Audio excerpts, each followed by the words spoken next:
गलती से मैंने फोन काट दिया। बोलिए आज मैं अनुका नहीं आ रहा हूँ। तबियत तो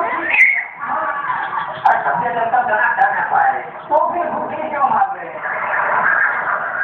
बता रहा हूँ आप दिल थाम के बैठिए। अपने शांति खड़ा हो जी, बस भरने ही जा रहा हूँ।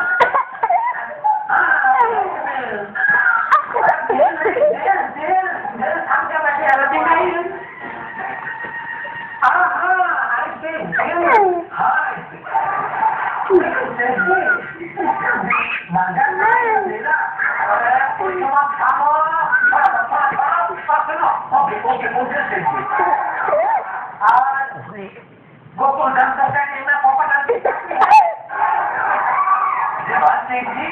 लेकिन अचानक कैसे नक्की हो गया?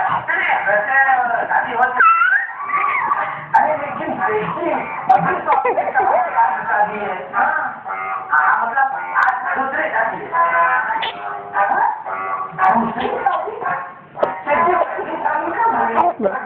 कब हुआ? जिस लड़के से पहली शादी हुई पहली शादी बराबर नहीं हुई। बहुत लंबी कहानी है, बात से थोड़ा सा समझाऊंगा। इतना समझो क्या तैयार होकर काम को दंगल का जीना आ जाए। लेकिन जी आप ऐसे टाइम पे बताएंगे तो मैं और नट्टू का शादी के कपड़े कहाँ ढूंढने जाएंगे? बहुत बड़ी बात है। मैंने हमारे जी बड़े दिल वाले हैं, वो हमें खरीद के पैसे आज को शादी में चले जाएंगे। हाँ, कोई नया कपड़ा खरीदने की जरूरत